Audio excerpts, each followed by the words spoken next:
Hello, my name is Mason. And my name is Nadia. And we would like to welcome you to the newest episode of Portmead Primary Podcast. We are really excited to bring you another show all about our school, our community and our stories. Today's episode is all about Portmead Primary School in the newest present, discussing what makes Portmead special and how the school runs. Joining us is a very special guest who knows all about that, our head teacher, Mrs. Evans.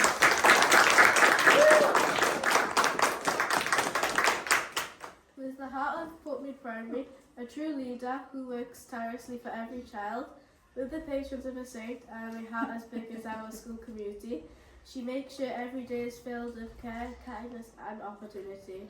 Thank you so much for joining us today. We hope you are sitting comfortably. I am sitting comfortably and thank you, Year 6. This is really, really fun to come up and have this opportunity to speak to you. And what lovely words. How much did Miss Mount Stevens pay you to say that?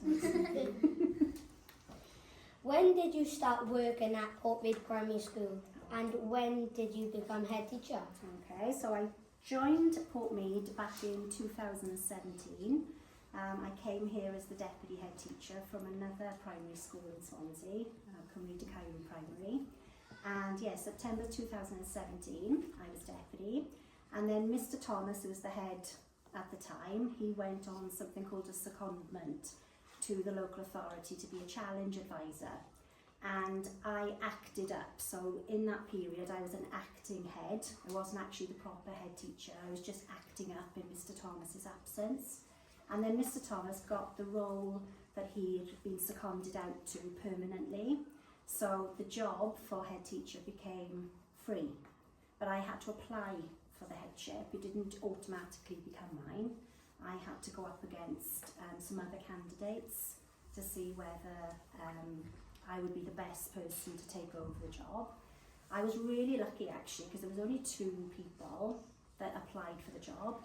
One was me, and then there was another really fantastic guy, Mr. Thomas, is he Ben? I can't remember, is it Ben Thomas? Jones. Ben Jones, sorry. He's now the head teacher in Credach Primary. But we went up against each other in an interview process and I was lucky enough to get the job. So that was November, this time 2 years ago. So I've been head permanently since 2023. How many teachers are there currently working at Portmead Primary? So we've got approximately 12 teachers, and I say approximately because some teachers are part-time, but we've got 12 teachers currently working in Portmead. How many TAs are there working at Portmead? Lots of TAs in Portmead. We've got 28 TAs, so you can see they outnumber the teachers by quite a lot. But we're very, very lucky, and it's something that's really important to me, is that our TAs are so wonderful and they do such an excellent job that we couldn't do our jobs without them. So we are proud really that we're able to afford to have as many TAs as we do. There's not many schools have that amount of TAs. In fact, they always say to me, Mrs. Evans, how do you do it? How do you get so many TAs working in your school? So we're very lucky to get 28, and that's not including Flying Start staff. So our Flying Start, they've got their own childcare workers. So I think approximately, we've got about 50 people working in the school from Flying Start all the way to Year 6.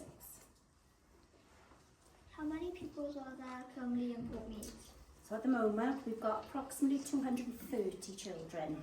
Yes, so about 200 of those are full-time, which is what you are. Because when children start primary school, they don't actually become full-time primary children until they hit the age of 5. So all our nursery children and all the children who are in reception, who are under the age of 5, don't officially have to come to school. So when we talk about numbers on roll of how many pupils we've got, we only include the full-time pupils. But if we included everybody, we've got about 230 across the school, which has grown enormously. When I got here in 2017, we had 179 children. So we've picked up quite a lot, which is amazing. What's your favourite part of a typical day at school? Well, what's my favourite part? Do you know what I love the most? Is that I never know what it's like to have a normal day in work. When I get up in the morning, I don't know what I'm going to do when I get here. Something happens all of the time. So I come in with my list, I think, right, I'm going to sit down, I'm going to get through my list, and it very rarely happens because something will, you know, a parent might come in, wants to speak to me, then there might be a problem with some children in the school, there might be some building might be falling down, there might be a blocked drain, there might be a blocked toilet, all these kinds of things. So I never know what a normal day looks like because it changes every single day, and that's why I love it. It's my favourite part of being a head teacher. What is the best lesson you have ever taught? Ooh, that's I really challenged me, that one today. The best lessons I have ever taught have been the lessons where things don't go to plan. Okay, so it's a bit like being a head teacher, you just don't know what's going to happen. And I remember years and years ago, we were inspected, and I was in year 5, and Mrs. Ryan was in year 6, and it was a really, really funny day. The inspection team came, and Mrs. Ryan has set up this fantastic lesson, and it was all about sort of detectives, and I don't know if you remember, were you here, Mrs. You would have been here. Yeah, I'm trying to think. Mrs. Northcote was here, the TA, Yeah. and she set up a pretend crime scene, and Mrs. Northcote was the victim. And Mrs. Ryan, because she's very creative, had covered Mrs. Northcote in lots of blood, fake blood, and she was lying on the table as if she was deceased. And we had a police officer come in, and we were doing a crime scene, and it was all going really, really well until one of the children fainted because they thought the blood was real. And this was in the middle of an inspection, so there were people in the room taking notes, and all I saw was Mrs. Ryan appear at the glass in the door, banging on the glass, going, "Help, help, help." And I had to run in, and we had to pick this poor child up off the floor who'd fainted, and the inspection team were roaring, laughing. They thought it was really, really funny. But yeah, that was one of my favourite lessons. And just, do you know what? Teaching in general is my favourite thing to do. I love being with children. I love teaching.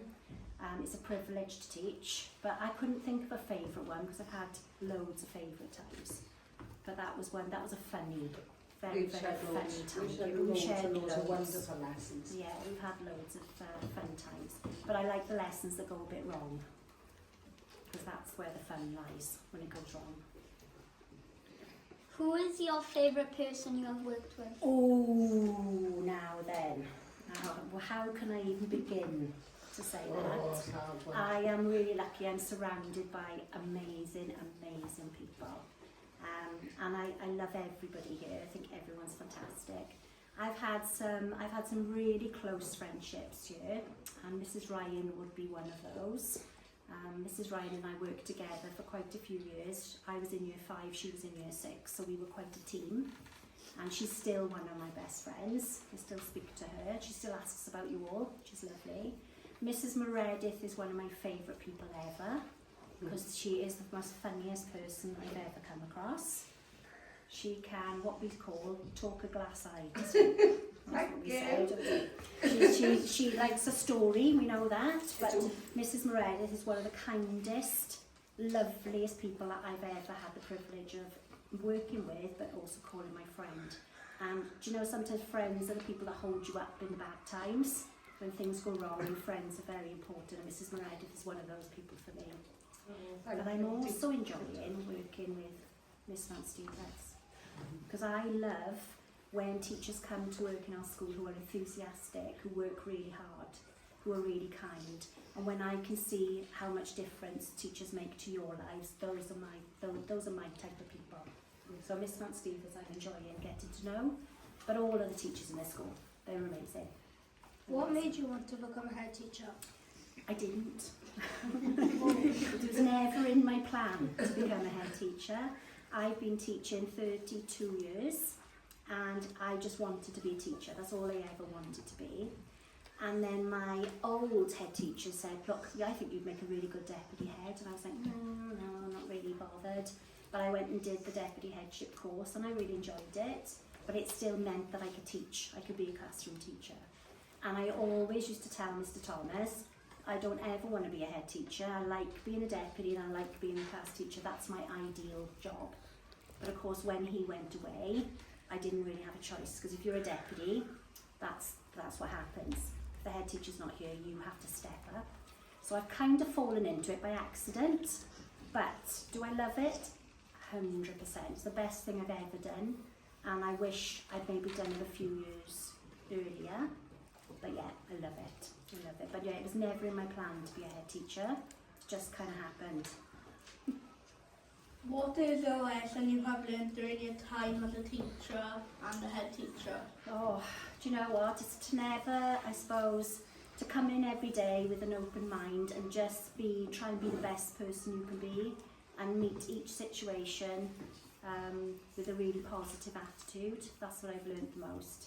And it's to be kind to people, to listen. I'm not sometimes all very good at listening, and I've learned to be a better listener, and maybe not be, I can be a little bit, what's the word? It's stubborn. My mum would describe me as stubborn, and my children would describe me as quite stubborn. So if I think I'm right, nothing will change my mind. But if I'm wrong, I'm the first person to say sorry. Okay? But I can be quite stubborn. But I've learned in this job that I can't be as stubborn as I was. I've got to be a little bit more chilled. What is something about Portmead Primary that you really are proud of? All of you. And I know that sounds cheesy. It does sound really cheesy. But actually I'm proud of all of you. All of the children in this school. I don't think you understand how special you are. We always say, don't we, that you can be and do anything you like, and be who anybody you want to be, and I really believe it. But you honestly make us so proud every single day, and that's what I love about this school. I've worked in lots of schools, and I will say you are different. You are very different from lots of children that I've taught, and I think that's because this school feels like a family. It feels a very special place to be, and without you, a school wouldn't be a school, would it? So I know it sounds cheesy, but I do mean it. You guys make this school what it is. It's really special. What do you think about the staff that works at Portmead? They're bonkers. That's my favourite first of all. They're crazy, funny. I think you've got to be a little bit bonkers and a bit crazy to work in this school. I love everyone's sense of humour. I love how we look after each other. I like that people notice when you're feeling a bit sad, or they notice when things maybe are not going right for you. And I like how they're so supportive of you in little things that they do. Like Mrs. Meredith this week, I had a bad day, and I came into my room and had a little chocolate bar on my desk. Those little things make the world a difference. And do you know, if you're feeling down and somebody says, would you like a cup of tea? Or do you want a hug? Or do you want to go inside the room and scream really loudly with the door shut? I think the friendships here amongst the staff are what also makes this school really special. And again, I've worked in lots of schools where that's not the same. Sometimes the staff come to work and then they go home and that's that. But we have got a friendship amongst our team that makes this school really special. So that's why I love the staff here. If you had to go back into a class, what year would you teach? Ooh, no, I trained as an early years teacher, so I trained for children aged 3 to 5. So if you'd have asked me this question about 10 years ago, I would always say nursery, reception. They were my absolute favourites. But when I came to this school in 2017, Mr. Thomas put me in year 5. And I was terrified, absolutely terrified. I thought I've never taught that age of children before, ever. And it scared me, and they were a lot bigger than me as well, they were taller than me. And I thought, I can't do it. But you know what, they turned out to be my favourite year group ever. So if you ask me now, I'd go back into year 5. Yeah. Roughly, how much are the bills at Portmead? Ooh, the bills, too much, Ruben. So every year, schools in March get a budget, and they get a share of quite a lot of money. So currently, our school budget that came to us in March was 1.5 million. Yeah, so that's a lot of money. Now that 1.5 million goes towards paying all the teachers, paying all the TAs, paying for the gas, the electric, all the equipment, keeping up the building, making sure it's not falling down. It pays for everything. All the your resources that you use, your pens, your pencils, your books, things on the walls, all of those things. So yeah, it takes a lot of time to work out the budget to make sure that we share it out and it's used properly. But I don't do that by myself because I'm rubbish at maths. Right? I think we'd be in trouble if I was in charge of that budget all by myself. So we have something called a PSO, who's a finance lady that comes to school, and she keeps an eye on where all the money's going. And I have to answer to her. But yeah, our share of the budget is £1.5 million. What's the biggest challenge schools face today, and how do we tackle it at Portmead? There's lots of challenges, I think, for schools. One of them, the biggest one for me, is social media. I think that's the rise of social media. I think also behaviour. Mrs. Meredith and the children in the back row. Attendance, getting you into school. Yeah. I'm missing the joke now, so it's a different one. It's okay, yeah. What else? Trying to keep teachers in the job. Teachers face a lot of criticisms from parents, from out in the public, and I think trying to get good teachers to stay in teaching is going to be very, very hard. There's lots of challenges ahead, but there's some good challenges as well. I like that we've got the rise of AI. I think that's going to be a fantastic opportunity for children in schools. Amazing. Yeah, there's some amazing things that are happening. But yeah, there are some challenges. Since the pandemic, getting children to come back to school has been hard. So that's why we have a lot of stuff about attendance and getting you into school. But yeah, I think the biggest challenge is going to be keeping teachers and making sure the curriculum, especially when you go to comp, is up to date and exciting. I think some of it's a little bit old-fashioned. I think they need to move with the times a little bit more when you get older. But that might be the only challenges I can see. What's your vision for Portmead in the next few years? I think my vision for Portmead is to keep on growing like we have been in terms of all our successes that we have. So I want to make sure that by the time we get to the year 2030, which is when the merger is planned, that we are in the best position to go into that and be the strongest school going into that. So I just want to keep building on all the positive and brilliant things that we do in this school and make sure that our school, I tell you all the time that this is the best school in Swansea. I want us to continue to be the very best school in Swansea. So that's my vision, is to keep going with the hard work, keep getting all these prizes and awards and celebrating you, so that by the time we get to that merger, if it happens, that we will be in the strongest place that we've ever been. Thank you so much for answering our many questions. We are very grateful. Before we end this fantastic podcast, we would like you to share your favourite memories from your time at Portmead Primary School. Oh gosh, as I say, I've got so many memories. I've got loads of them. I've got loads of them from just funny times with children, the things that they say, to funny times with staff where we've had a giggle and a laugh. I've got so many memories. I don't think I can even begin to talk about. I've got one, but it's not about school. What it is kind of related, and it's about Mrs. Meredith. It was very funny, and I know you probably won't find it funny because you had to be there on the day, but it's probably one of the highlights of my time in this school. And it was an end of year school get together for staff, and it was when Mr. Thomas was here as well, and we'd gone down the Mumbles. Have you been to the Mumbles? Yeah. And Mr. Thomas likes going out on boats. We'd arranged a boat kind of day out on the water, and then going back to the yacht club for some food and some drinks, a few drinks. And we'd been on the boat all day, it was boiling hot as well, it'd been a really hot I day. think that's what happened. And I think Mrs. Meredith had a little bit too much sun. Yeah, well, sounds Had a good. little bit too much sun, you know what I mean? Yeah. And we come to the boat ride had finished, and it pulled up at the jetty or Like the 30s steps. flowers now. Yeah, there's big steps leading up to the top, and they're quite slippery. Seaweed. And I got Seaweed. off the boat first and stood on this bottom step. And the lady who was driving the boat said, please be careful because the steps are really slippy with the seaweed and the moss. I said, no problem.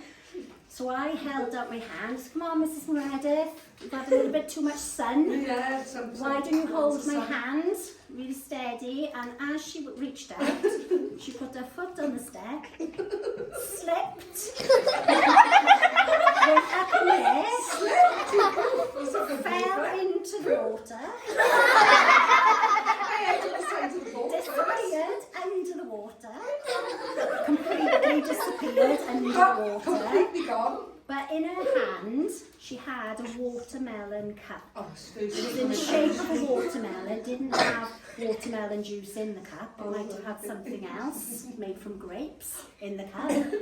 And all we saw was the cup emerging from the water.